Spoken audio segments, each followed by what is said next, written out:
Welcome to a Week 4 edition of Between the Horns, presented by your Southern California Toyota dealers, proud partner of the LA Rams. I'm JB Long, and division play opens up this week in Inglewood. We say good morning to Maurice Jones-Drew.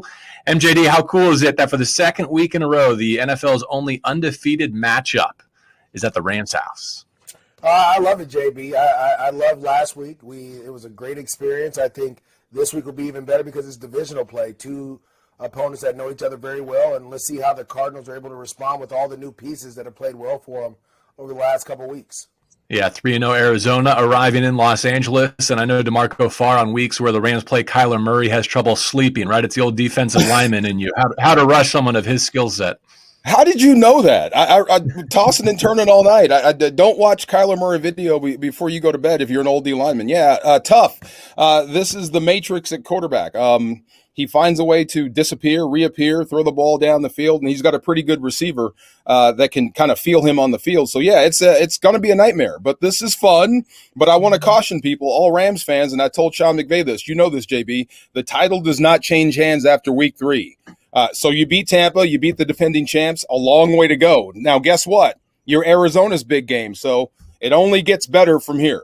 Yeah, a lot of love this week for Matthew Stafford, for Cooper Kupp, who is the NFC Offensive Player of the Month for September. Let's meet the fourth member of our panel today. We're pleased to have for the first time NFL Network analyst Brian Baldinger. You know his breakdowns from @BaldyNFL on Twitter. Did a great one on the Rams win over the Tampa Bay Buccaneers this past week. If you haven't found it yet, check it out on YouTube or his social pages. Brian, thank you for joining us. It's good to be with you, JB, and two of my good friends, longstanding friends, DeMarco and Mo over there, man. It's good to be with you guys. All right, so let's start with this. It is the outset of NFC West play. Many of us feel like it's the best division in football. So in a word or a phrase, Stinger, the NFC West is what? Fill in the blank. I mean, it's just a wild, wild west. You know, I mean, it's wide open football. It's fast break football. The Lakers of the 80s would enjoy, the way this game is being played right now.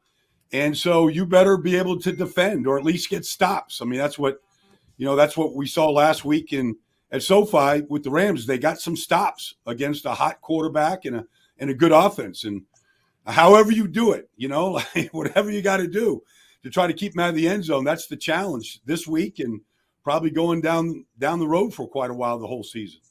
DeMarco, how would you fill in that blank? The NFC West is what?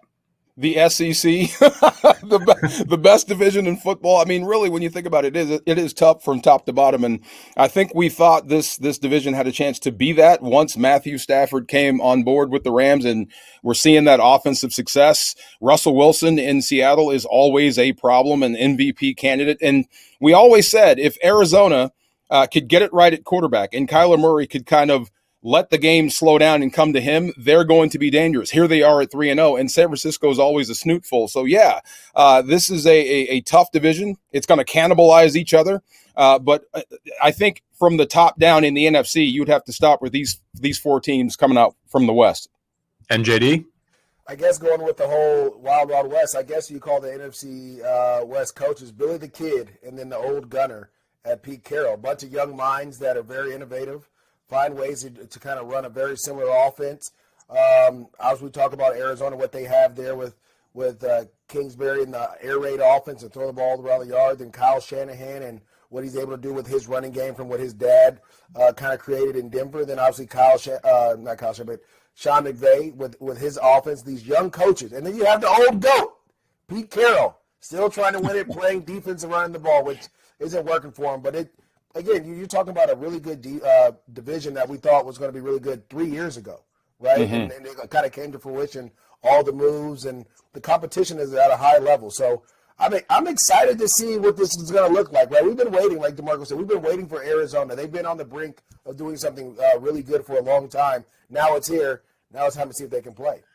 I'm going to go with the NFC West is still up for grabs, even with Seattle taking a couple early losses. They go to San Francisco this week, then spin it around for a Thursday night home game against the Rams. I think these next 2 weeks, the first NFC West head-to-head games are going to tell us a whole lot.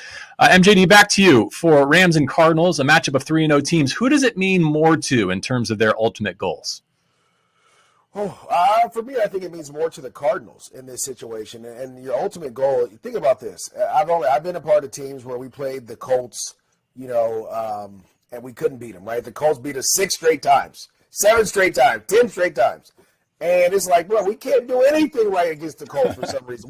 We can't find a way for the ball to bounce our way. But I think for the Cardinals, it's the same thing. You have lost 6 straight times to the Rams. You have to try to find a way to win. You can't continue on that snide if you expect to make the playoffs. So getting over that hump the way we did over the Colts is going to be huge. And it's going to be a lot on this guy. He has to make plays. Now, I don't expect him to do a lot of running around like we're seeing in this video, but I expect him to be able to throw from the pocket and make things happen.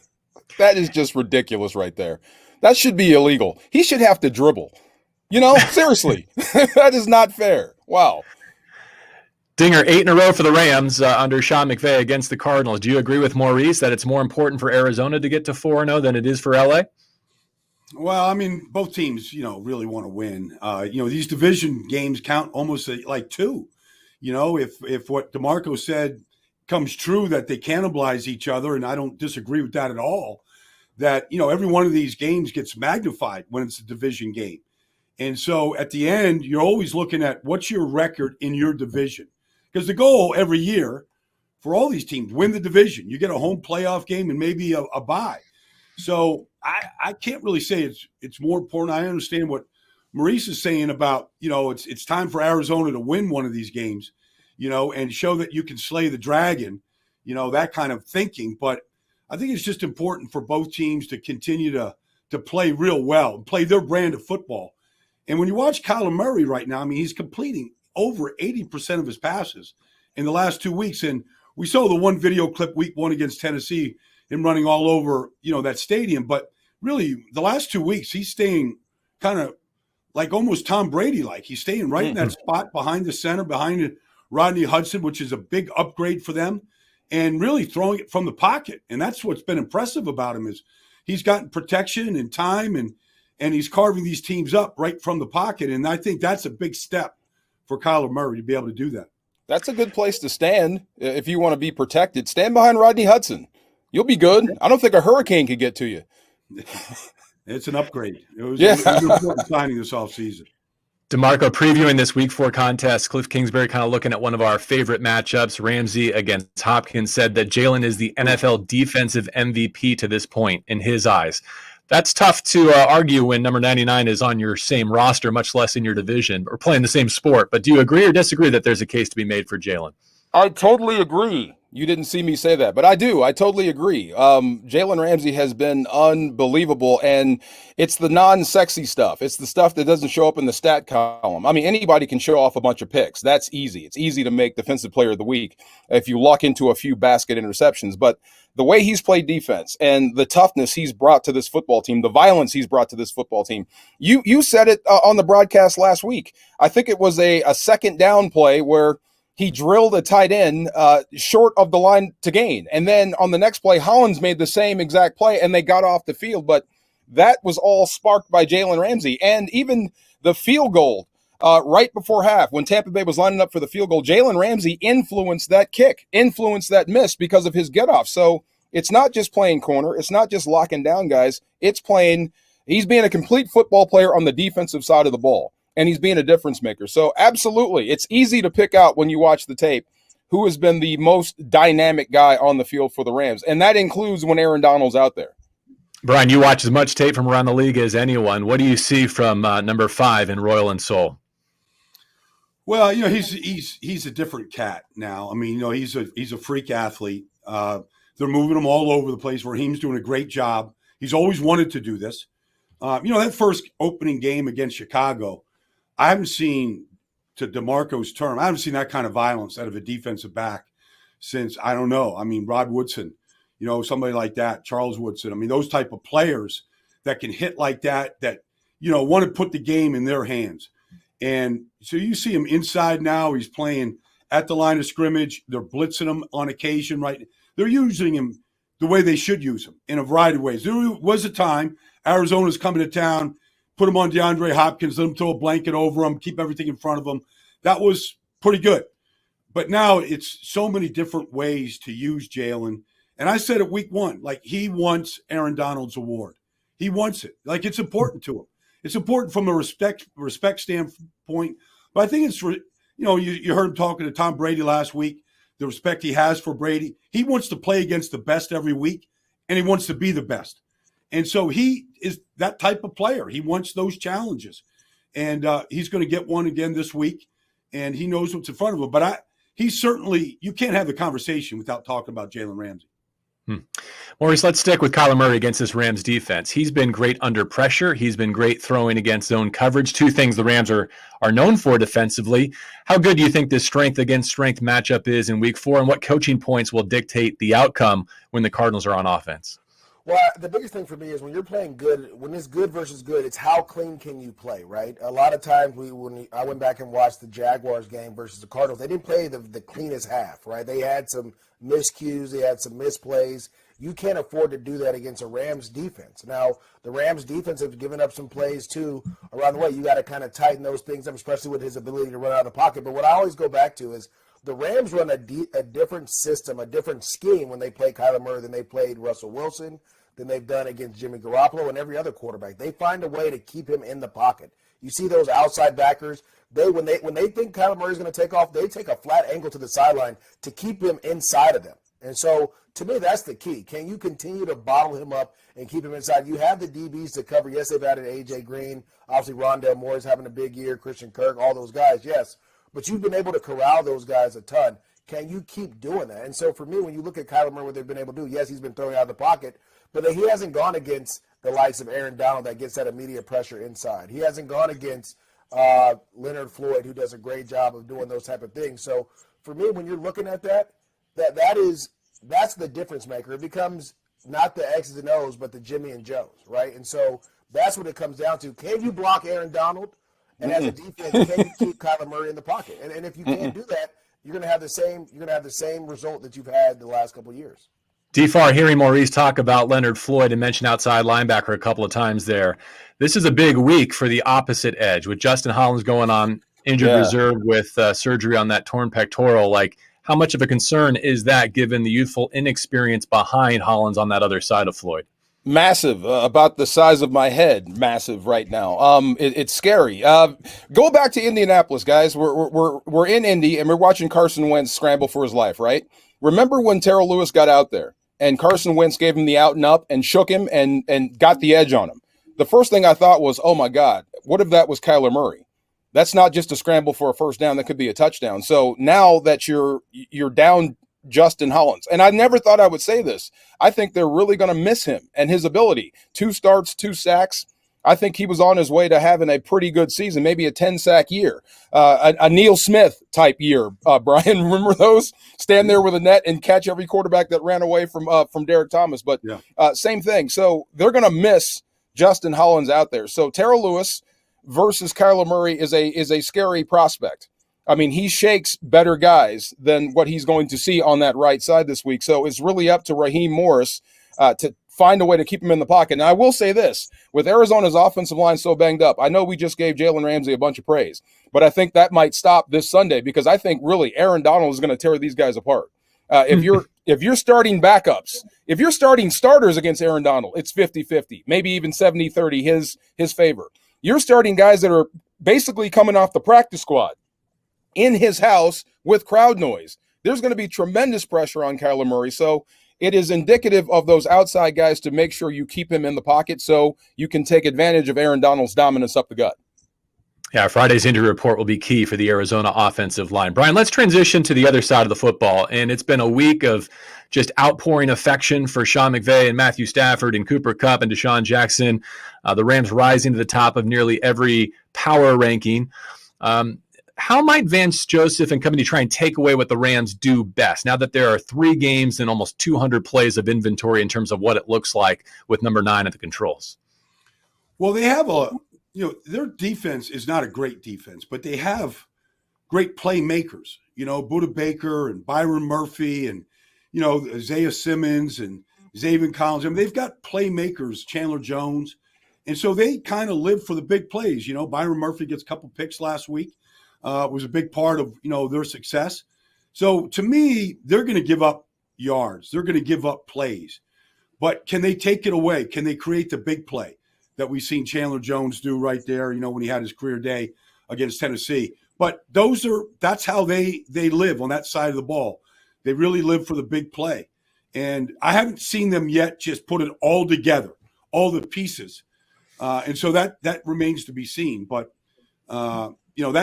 it's almost like what the Rams saw from the Bucs last week. They made stops. They got field goal attempts. They had a fourth down stop. That's kind of what you have to do if you're the Cardinals against this Rams offense this week, guys. Maurice, in terms of how McVay chooses to attack, it's been a pretty heavy pass approach early, and then they shorten the game with their running game late once they have the lead. But in some ways, Arizona is kind of the inverse of Tampa Bay, right? Like Tampa Bay was struggling to stop the passing attack. They were down one corner, then lost a second corner early in that Week 3 contest. Arizona seems pretty good impacting your quarterback and also in their back end, but are they susceptible to more of the running game?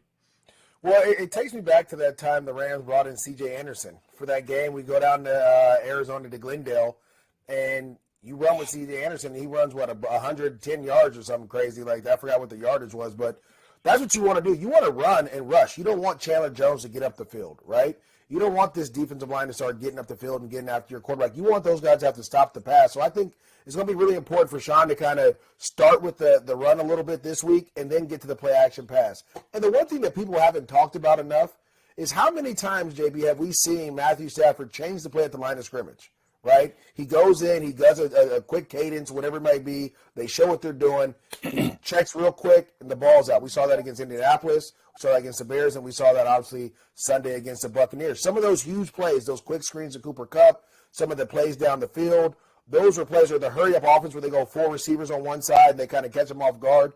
Those are the type of things that I think is the difference in Sean McVay's offense that we didn't see in the years before, is that it was like he was talking to Jared a ton, working with him.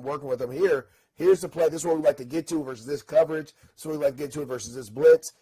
Stafford understands it. He gets up there, does his double cadence, whatever it may be, checks him into it quickly, and they're off and running, right? And so, to me, they're playing faster. And it's not because of his arm talent. It's because of his mind and his experience of seeing the defense and knowing what's coming and how to attack it. And that is, to me, is the biggest difference that we've seen in Sean McVay's offense. So we may see him throw the ball more just because of that. But to me, I think you want to run the ball to kind of wear Chandler Jones out, let Whitworth and those guys get after him a little bit, and then go with the play-action pass and the down-the-field throws. DeMarco, Kyler Murray has said that this his 0-4 mark, the Cards' 0-8 mark against McVay, is meaningless this week because this is the best Arizona team he's been a part of, and I can't help but think that there will be another 99 inside SoFi Stadium with a pretty good defensive reputation. What have you seen from J.J. Watt in a Cardinals uniform? And do you agree with Kyler that a player of that caliber does make this Arizona team different? Oh, yeah. J.J. Watt is J.J. Watt. And I agree with Baldy, and I like how you put that. I mean, this is J.J. Watt, outside of Aaron Donald, is the most wild, undisciplined, great player I've ever seen. He's always going to backdoor every single block, but he's going to make plays too. So they're going to live and die with big plays. And I would say this. I wish we can run that B-roll of Chandler Jones again. Respect that man. And I'm glad Maurice put that out. If you got a play that comes in, and if you're Matthew Stafford and you're looking, hey, we want to run there or do this, and there's Chandler Jones, maybe we might want to go a different direction. Don't let this guy wreck the drive because he can. But, JB, what else is Kyler Murray supposed to say about, this streak against the Rams?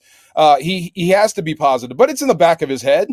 You could remember when we were down there last season when he got hurt and he came back to the field and we were all wondering, are you going to come back out and play or are you going to sit on the sidelines and just watch? So there was some indecision there. They were trying to protect him a little bit. So, yeah, it's in the back of their heads. No one wants to get beat by the same team over and over and over again. The San Francisco 49ers did that to me for years. It drives you nuts. Of course you want to win, but you have to keep an even keel. But the realities are you're coming here.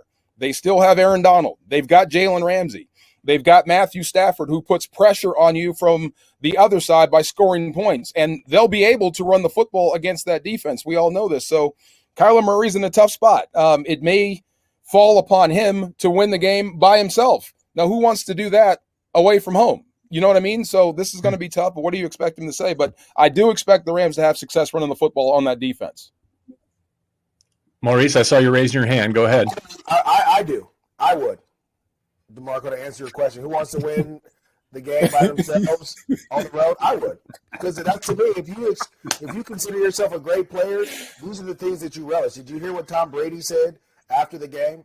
I am upset because I didn't play well enough to win, not because it had nothing to do with we, had nothing to do with anyone else. If you want to consider yourself a great player in the National Football League, you have to win some games on your own. And the tough games, like we always what's the old mantra, big players play well in big games. You better play huge today if you want to be considered the MVP like Kyler Murray's up there. Otherwise, it's going to be all for show. And so I think this is the game. You talked about the last time they came to SoFi. He didn't play. For whatever reason, he didn't show up until the game was out of hand. Then he came back in and started throwing the ball. I still remember that. The Cardinals fans still remember that. And guess who else still remember that? The Rams defense, they still remember that. So why would we have any, let me not say respect, but now I still have that in the back of my mind. Like, we can get you to tap out a little bit if we get after you. All right, Dinger, thank you for joining us. We know you have a full day over there at NFL Films. It was great to get your perspective. I got to tap out, guys. Always great to be with you, man. Enjoy that game this weekend. It's gonna be Take off that tie. Take off that tie. It's too early. All right. I'll wrap it around my head, DeMarco, like the old school. I'll see you, boys. Take care, man. See you later, Baldy. My guy. And we thank all of you for tuning in to this week's Between the Horns, presented by your Southern California Toyota dealers, proud partner of the LA Rams. A big thank you to Brian Baldinger from NFL Network. Find him on Twitter at BaldyNFL. MJD DeMarco Farr, looking forward to being with you guys again in Inglewood on Sunday for another undefeated showdown between the Arizona Cardinals and the Los Angeles Rams. If you would like to join us, therams.com/tickets, therams.com/tickets. Meantime, have a great rest of your week.